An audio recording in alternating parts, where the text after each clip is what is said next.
정치를 하는 자들, 배지를 달고 있는 자들은 정말 미안한 말이지만 여야가 똑같습니다. 막말로 그놈이 그놈 차이가 없다는 말이죠. 정권을 잡던 야당이 되던 오로지 생각하고 있는 것은 어떻게 해야 다음번에 한 번 더 배지를 달 수 있을까? 그것만을 고민할 뿐이지 나라 걱정하고 국민 걱정하는 것 아무도 없습니다. 여가 되고 정권을 잡든 간에 정권을 내주고 야당이 된다 하더라도 목에 힘을 주고 특혜와 특권을 누리는 것은 여야가 아무 차이가 없기 때문에 조금도 지장이 없어서 4년간 갑질 열심히 하고 철밥통 챙기겠다. 오로지 배지만 달면 된다. 이런 생각 속에 정치를 하니 나라 꼴이 제대로 되겠습니까? 여기에 정말 생각만 해도 소름이 돋는 그런 것이 현실이 되어버렸습니다.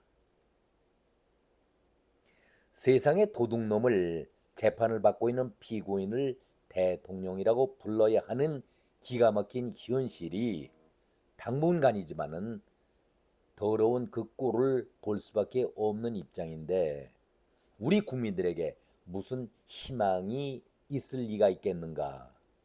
아주 심한 자괴감 속에 속앓이를 하고 있는 실정 아니겠습니까? 깜나라 조진국 시간입니다. 그런데 폐해 속에서도 꽃은 피어난다라는 말처럼 우리에게 절망만 있는 것은 아니다. 아주 희망적인 말씀을 하는 분이 계시기 때문에 이분의 말씀을 전해드리면서 우리 모두가 용기를 갖자 이런 말씀을 드립니다. 오늘 제목에는 만국의 암덩어리 전라도 이렇게 아주 충격적인 제목을 달기는 했지만 제목이 주는 그 암시는 소름이 끼칠 정도로 우리 모두가 긴장을 하게 되는데 전북 군산대의 무역학과에서 후학을 가르치고 있는 이양승 교수께서 자신이 안고 있는 뼈아픈 현실을 아주 예리하게 비판하면서 우리 모두에게 커다란 울림을 주고 있기 때문에 잠시 옮겨보도록 하겠습니다. 이렇게 이양승 교수는 아주 처절하게 자신과 우리 국민들의 아픈 것을 아주 지적하고 있습니다. 서두는 이렇게 시작을 합니다. 저는 정치적인 내용이나 편향된 종교적인 내용은 보내드리지 않습니다. 이 글은 전라도를 사랑하는 마음에서 한 번쯤 읽어보시는 것도 괜찮을 것 같아서 보내드립니다. 이해해 주시면 감사하겠습니다.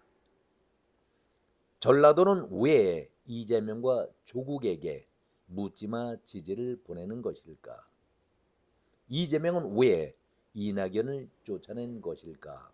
이렇게 서두를 이끌고 있습니다. 이재명은 왜 임종석, 박용진을 악착같이 밀어내는 것일까? 이재명은 왜 박지원, 정동영은 살려둘까? 전라도는 종북 좌파의 인질로 잡혀 있다. 무조건 지지가 민주주의 맞습니까? 전라도 사람들에게 묻고자 한다. 이렇게 문제 제기를 하고 있습니다. 필자 이양승 교수는 전라도 사람이다. 전라도에서 났고 전라도에서 공부했고 지금도 전라도 지역에서 전라도 청년들을 가르치고 있다. 타향살이를 좀 해봤다. 얼떨결에 유학 나갔다가 체류 시간이 길어져서 10년이 훨씬 넘는 세월을 북미 지역에서 유랑하듯 보냈다. 우여곡절 끝에 내 고향 전라도로 돌아와 마주하게 된 것은 예전에 몰랐던 그런 것들이었다. 그러면서 문제의식이 싹트기 시작했다. 차별이라는 유령이 호남에 떠돌고 있다. 가장 큰 문제는 발전을 말하기에 앞서서 변화 자체가 없다라는 얘기다. 발전의 필요 조건은 변화이다. 정의를 내리자면은 발전이란 좋은 방향으로의 변화일 것이다. 전라도 지역은 변화 자체가 없다. 왜일까? 이 지역에 구존되는 말이 있는데 바로 차별에 대한 전설이다. 예적 누군가가 금강 이남 전라도 사람들을 중용하지 말라고 해서 지금도 전라도 사람들이 출세를 못하고 있다. 막연히 그런 줄만 알고 있었다. 출세한 전라도 사람들? 사실을 말한다면 이 전라도 지역에서 출세한 사람들은 차고 넘쳐난다. 아직도 대통령 한 번 안 나온 지역이 많다. 전라도는 대통령도 나왔고 총리는 몇 대째 연달아 하고 있다. 국회의원 수가 부족하지도 않다. 전북 인구는 180만 명이 채 안 되고 실제 거주 인구는 그보다도 훨씬 적다. 그럼에도 불구하고 지역구가 10석이고 전북 출신 유력 정치인들이 수도권에 꽤 있다. 전라도에서 출세한 이들은 차고 넘친다. 총선 출마를 위해서 고향에 내려와 느닷없이 친절 베푸는 사람들 면면을 보라. 대부분 서울 가서 크게 출세하고 돈도 많이 번 경우다. 출세는 출세한 사람에게나 좋은 것이지 고향 사람들과는 무슨 상관이 있을까 싶다. 그리고 서울 가서 출세한 이들이 고향을 깡그리 잊고 살다가 은퇴 무렵 그때에 나타나서 고향을 위해 봉사하겠다고 느닷없이 오지랖을 떨까. 그리고 그 봉사에는 조건이 따른다. 자신을 국회로 보내달라는 것이다. 참 기가 막힌 뼈아픈 그런 얘기 아니겠습니까? 광주 지하철을 타봐라. 전라도가 왜 발전 못하는지 바로 알게 될 것이다. 중요한 얘기입니다. 전라도는 왜 발전이 없을까? 예산 부족이라고 말하는 모양인데 실은 예산이 오버하고 오남용하고 있기 때문이다. 넘쳐난다는 얘기죠. 꼭 써야 할 곳에 쓰지 않고 절대 쓰지 말아야 할 곳에 쓰면 어떻게 될 것인가? 그 폐해는 이중적일 것이다. 이것이 국고 낭비요 망국의 전라도다. 사례 연구를 위해서 광주광역시의 지하철을 한번 타보라. 지하철이 유동인구 많은 곳들만 피해 다닌다. 유동인구가 많은 곳들만 피해 다닌다. 이상하지 않을까? 지하철이라는 것은 유동인구가 많은 곳을 찾아다녀서 정거장을 만드는 곳인데 그 반대라는 얘기 아니겠습니까? 광주역, 광주버스터미널, 광주시청, 야구 경기장, 주요 대학교, 그리고 백화점 등 인구 밀집 지역에 지하철 정차역이 없다. 정차역이 없다. 미스테리가 아닐 수 없다. 이양성 교수는 이렇게 아주 예리하게 아픈 곳을 스스로 아픈 곳을 지적하고 있습니다. 정말 무서운 지적이지요. 수십 년째 독재 체제인 전라도, 이북을 무시할 정도의 독재 특구 전라도, 전라도의 부유층과 정치 권력층들은 이들끼리 서로 돌덩이같이 뭉쳐 호남 향후라는 명칭으로 이들만의 유일한 자신들을 위한 정당을 만들어서 중하층 시민들을 이들의 노예와 같은 제도로 특구 지역으로 운영을 하고 있다. 무서운 지적 아니겠습니까?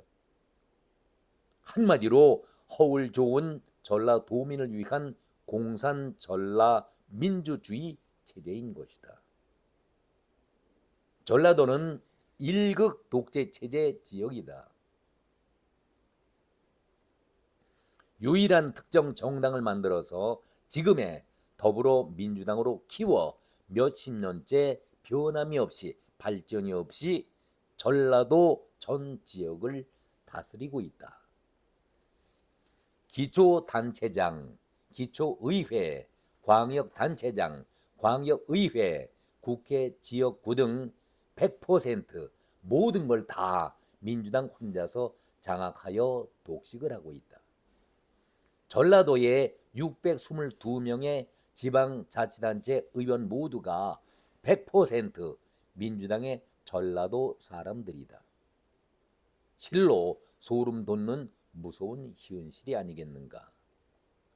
북한의 독재를 능가하는 무시무시한 전라공화 민주국, 일국 체제를 주장하면서 정반대의 공산 독재주의의 맛을 즐기는 곳이 전라도가 되어버렸다. 이런 현실에도 독재라고 말하거나 불평하거나 이런 것을 지적하면은 펄쩍 뛸 뿐만 아니라 그런 사람은 전라도에서 매장되고 있는 것이다. 민주주의의 공정선거를 치렀을 뿐이지 목에 힘을 주면서 민주주의를 강조하면서 자연스럽게 622명이 모두 민주당 출신의 의원들이다 이렇게 주장하고 있다라고 지적을 하고 있습니다. 아주 뼈아픈 지적 아니겠습니까? 정말 이 지적을 하는 것을 가만히 보고 있을 때에 소름이 끼쳤습니다. 과연 이 나라가 어디로 가고 있는가? 저는 이러한 기사를 여러분에게 전달해 드리면서 한마디 말씀을 드리고자 합니다. 지난번 대선 때에 이번이 아니죠. 이재명과 윤석열이 호남 지지표를 얻기 위해서 이런 말들을 쏟아냈었죠. 왜 호남에는 대형 쇼핑몰이 흔한 대형 쇼핑몰이 없을까? 윤석열은 적극 유치해서 호남 사람들도 남들도 다 누리는 편리한 생활의 편리함, 생활의 삶의 질을 높이겠다 이렇게 공약을 내세웠는데 이재명이 여기에 대해서 어떻게 비판을 했었습니까? 우리 호남 지역에 대형 쇼핑몰은 필요하지가 않다. 소상공인들을 죽이는 그런 정책이기 때문에 무슨 삶의 질이냐. 재벌들을 위한 돈 많은 기업들을 위한 하나의 정책일 뿐이고 호남 상공인들은 다 소상공인은 다 죽는다. 절대 반대한다. 이걸 외치지 않았었습니까?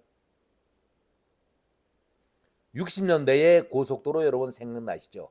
김대중 절대 건설하면 안 된다. 건설 현장에 누웠던 사람이 김대중이었습니다. 그리고 경북 고속도로가 완공이 되고 그 인근 지역에 물동량이 늘어나면서 산업이 발전하게 되고 여기에 호남을 선동질하면서 호남 푸대접이다. 여러분 기억나십니까? KTX도 마찬가지입니다. 대형 쇼핑몰 건설도 마찬가지입니다. 처음에는 격하게 반대하면서 선동질하면서 표를 몰고 어느 정도 지나면은 호남 푸대접으로 바꿔서 차별을 운운하는 것이 지금까지 민주당과 이재명이 해온 정치 관례 아니었습니까? 정말 뼈아픈 현실 아니겠습니까? 피테가 나폴레옹에 점령당했던 독일 국민들에게 우리 도덕을 찾고서 우리 조국 독일을 살리기 위해서 국민들께 고함이라는 피 어린 절규에 얘기한 것을 여러분 기억나실 겁니다. 도덕적 파멸이 그만큼 나라를 망치게 한다라는 피테의 그 고함처럼 우리 모두가 이런 사실을 정확하게 알고 제대로 정신을 차려야겠다. 그 중심에 언론이 있어야 하는데 우리 언론들 지금 어떤 모습을 보이고 있습니까? 언론들을 향한 준엄한 비판의 소리도 나오고 있다. 저는 그런 말씀도 드립니다. 너무나도 옳은 얘기를 이양성 교수가 지적을 했기 때문에 한 번에 처리하기는 너무나도 많은 지적이 군데군데 있기 때문에 제가 두 번에 나누어서 여러분에게 말씀을 드리고 같이 공유하고자 합니다. 그렇기 때문에 오늘 기사를 전하면서 대한민국은 절대 망하지 않는다. 대한민국에는 희망이 있다. 이양성 교수와 같은 분이 있는 한 대한민국은 다시 살아난다.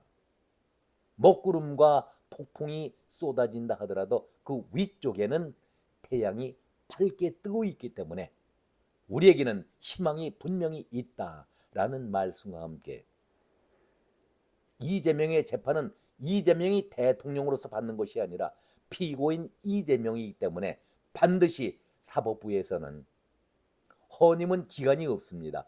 사법부는 법대로 피고인을 처리하면 될 뿐입니다. 오늘은 여기까지 말씀을 드렸습니다. 고맙습니다.